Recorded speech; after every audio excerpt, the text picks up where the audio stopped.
இந்த அக்ஷய திருத்தியை பிரின்ஸ் ஜுவல்லரியுடன் கொண்டாடுங்கள். உங்கள் வளங்களை இரட்டிப்பாக்குங்கள். இனிமே கண்ணை மூடிட்டு கடலை எண்ணெய் வாங்கலாம். ஏன்னா மந்த்ரா கடலை எண்ணெய் இதயத்தின் தயாரிப்பு. வறுக்க பொரிக்க ஏன் எல்லா சமையலுக்கும் மந்த்ரா தான். மந்த்ரா கடலை எண்ணெய், அபார ருசி, ஆரோக்கியமான உடல் நலம். தமிழகத்தில் சட்டசபை தேர்தல் 23ஆம் தேதி நடக்க உள்ளது.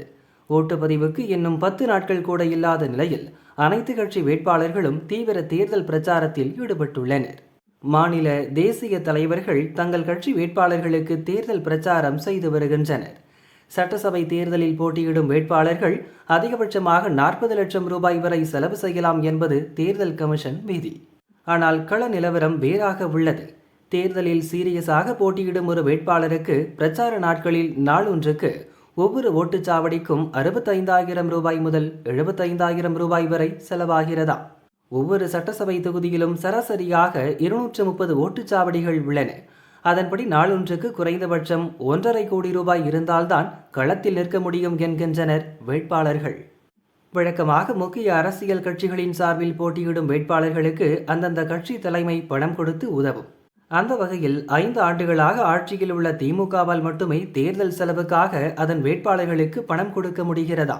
தொடர்ந்து 5 ஆண்டுகள் எதிர்க்கட்சியாக இருந்ததால் அதிமுக தலைமை அதன் வேட்பாளர்களுக்கு பெரிய அளவில் பணம் கொடுக்கவில்லையா. தவிக, பாஜக, நாதக உள்ளிட்ட மற்ற கட்சிகளின் வேட்பாளர்களின் நிலைமையும் மோசமாகவே உள்ளதாக தகவல் வெளியாகியுள்ளது. இதுகுறித்து பிரதான கட்சிகளின் சார்பில் போட்டியிடும் வேட்பாளர்கள் கூறியதாவது: திமுக மட்டுமே தன் வேட்பாளர்களுக்கான அன்றாட செலவுகளுக்கு உதவி செய்கிறது. அதிமுக உட்பட மற்ற அனைத்து கட்சி வேட்பாளர்களும் திணறுகின்றனர். தவிக மற்றும் நாதக வேட்பாளர்களுக்கு தலைமையிடமிருந்து முற்றிலும் எந்த நிதி உதவியும் இல்லை. தவிகவில் சில வேட்பாளர்கள் விஜயை நம்பி தங்கள் மொத்த சொத்தையும் அடமானம் வைத்துள்ளனர். திருட்டு நிதியை விட திரள் நிதி மேல் என்று முழங்கும் நாதகவில் திரள் நிதி சேகரிக்கப்படுகிறது. ஆனால் அந்த நிதி வேட்பாளர்களுக்கு இதுவரை பகிர்ந்தளிக்கப்படவில்லை. 2 கம்யூனிஸ்டுகள், மதிமுக வேட்பாளர்கள் நிதி என்பதை பற்றி அவர்கள் இதுவரை கேள்விப்படவே இல்லை. எப்படியும் தங்களை திமுக கரை சேர்க்கும் என்ற நம்பிக்கையில் பிரச்சாரம் மட்டும் செய்து வருகின்றனர். காங்கிரஸில் ஒரு சில வேட்பாளர்களுக்கு திமுக நேரடியாக உதவி வருகிறது. பிற கூட்டணி கட்சிகளுக்கான செலவை அந்தந்த தொகுதியைச் சேர்ந்த திமுக மாவட்ட செயலாளர்கள் பார்த்துக் கொள்கின்றனர். தேமுதிகவுக்கு ஏற்கனவே பல்காக செட்டில்மெண்ட் நடந்துவிட்டதால் திமுக அவர்களை பற்றி கவலைப்படுவதில்லை. அங்கு பிரேமலதா, விஜயபிரபாகரன், முன்னாள் எம்எல்ஏ வெங்கடேசன் தவிர மற்ற 7 வேட்பாளர்களும் டம்மி வேட்பாளர்கள் போலவே களத்தில் பலம் வருகின்றனர். பாஜகவை பொறுத்தவரை ஏற்கனவே அரசியலில் பழம் தின்று கொட்டை போட்ட தலைவர்கள் சிலர் களத்தில் உள்ளனர். அவர்கள் தங்களுக்கான செலவை தாங்களே பார்த்து கொள்ள வேண்டியதுதான். பிற வேட்பாளர்களுக்கு தேசிய தலைமை இன்ஸ்டால்மெண்ட் முறையில் பணம் அனுப்பி வருவதால் முழுவீச்சில் தேர்தல் பணியாற்ற முடியாமல் திணறுகின்றனர். பிரதான எதிர்க்கட்சியான அதிமுகவை பொறுத்தவரை பெரும்பாலும் முன்னாள் அமைச்சர்களுக்கு சீட் வழங்கப்பட்டுள்ளது. அது தவிர வசதி படைத்த சொத்துக்களை வைத்துள்ள மாவட்ட செயலாளர்களுக்கும் முக்கிய பிரமுகர்களுக்குமே சீட் வழங்கப்பட்டுள்ளது. அதனால் அங்கு கட்சி தலைமை மூலம் பணப்பட்டுவாடா என்ற பேச்சுக்கே இடமில்லாமல் உள்ளது. என்னிடம் சொத்து இருக்கிறது, அதை அடகு வைத்துதான் நிதி திரட்ட வேண்டும். பத்திரத்தை கொடுத்தால் கூட பைனான்சியர்கள் பணம் தர மறுத்தால் நான் எப்படி நிதி திரட்டுவது என அதிமுக வேட்பாளர்கள் பலர் புலம்புவதை கேட்க முடிகிறது. பொதுவாக தேர்தலில் போட்டியிடுவோர் 3 வழிகளில்தான் பணம் திரட்டி செலவழிப்பர். தேர்தலில் வென்ற பின் அதற்கான தொகையை 6 மாதங்களுக்குள் 2 மடங்கு வசூலித்து விடுவர். 1. எம்எல்ஏ ஆன பின் கணிசமான ஒப்பந்தங்களை பெற்றுத் தருகிறேன் என்ற வாக்குறுதியின் அடிப்படையில் ஒப்பந்ததாரர்களிடம் பணம் பெறுவர்.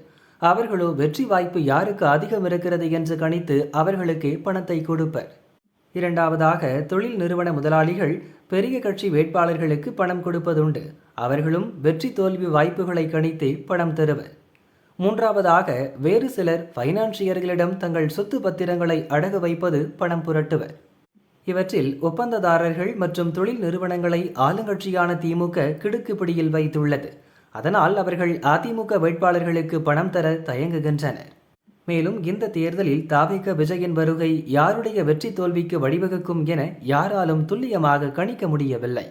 அதுவும் அதிமுக வேட்பாளர்களுக்கு பணம் புரட்டுவதில் சிரமத்தை ஏற்படுத்தியுள்ளது.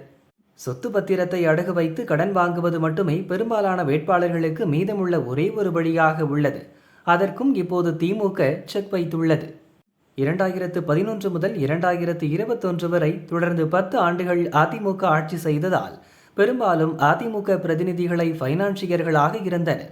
பைனான்ஸ் நிறுவன அதிபர்களும் அதிமுகவுக்கு கட்டுப்பட்டு நடந்தனர். ஆனால் கடந்த 5 ஆண்டுகளாக திமுக ஆட்சி நடப்பதால் பைனான்சியர்கள் மீது திமுகவினர்தான் ஆதிக்கம் செலுத்துகின்றனர். தற்போதைய சூழலில் எந்த கட்சி வேட்பாளராக இருந்தாலும் பணம் புரட்ட பைனான்சியர்களையே நாட வேண்டியுள்ளது. ஆட்சி அதிகாரம் திமுகவினர் கையில் உள்ளதோடு பெரும்பாலும் பைனான்ஸ் தொழில் செய்பவர்கள் தற்போது திமுக நிர்வாகிகளாக இருப்பதால் திமுக வேட்பாளர்களுக்கு குறைந்த வட்டியில் கடன் கிடைக்கிறது. அதிமுகவினருக்கு அந்த கதவும் அடைக்கப்பட்டு விட்டது. ஏற்கனவே தேர்தல் நிதிக்கு திண்டாடும் அதிமுக வேட்பாளர்கள் கடைசி நேரத்தில் தலைமையிடமிருந்து நிதி கிடைத்தால் தங்கள் வெற்றி வாய்ப்பை கணித்து அதற்கேற்பதான் செலவு செய்வர். ஒருவேளை தங்கள் பக்கம் காற்று வீசவில்லை என்றால் வாங்கிய கடனை அடைக்கவும் அடுத்த தேர்தலுக்காக கிடைத்ததை சுருட்டவுமே நினைப்பர். நிலைமை இப்படி இருக்க பல்வேறு கருத்து கணிப்புகள், உளவுத்துறை ரகசிய சர்வே ஆகியவற்றில் தேர்தலில் யாருக்கும் பெரும்பான்மை கிடைக்காது என கூறப்பட்டுள்ளதா? அப்படி ஏதேனும் நடந்து தமிழகத்தில் தொங்கு சட்டசபை ஏற்பட்டு தாவேக சார்பில் யாரேனும் வென்று வந்தால் அவர்களை தங்கள் பக்கம் இழுக்கவும் திமுக தலைமை திட்டமிட்டுள்ளது. எனவே பைனான்சியர்களிடம் நிதி கேட்கும் தாவேக வேட்பாளர்களுக்கு நிதி வழங்கவும் அதிமுகவினருக்கு நிதி கிடைக்க விடாமல் செய்யவும் திமுக நடவடிக்கை எடுத்துள்ளது. இவை அனைத்தையும் கணக்கு போட்டு பைனான்சியர்கள் வாயிலாக தேர்தல் களத்தில் 3000 கோடி ரூபாயை புரளவிட்டுள்ளனராம். இதன் மூலம் தேர்தல் செலவினங்களை கையாள்வது முதல் அதிமுகவுக்கு செக், தாவேக வேட்பாளர்களுக்கு வலை என திமுக அதற்கே உரித்தான வழக்கமான பாணியை மீண்டும் கையில் எடுத்துள்ளது என்று அவர்கள் கூறினர்.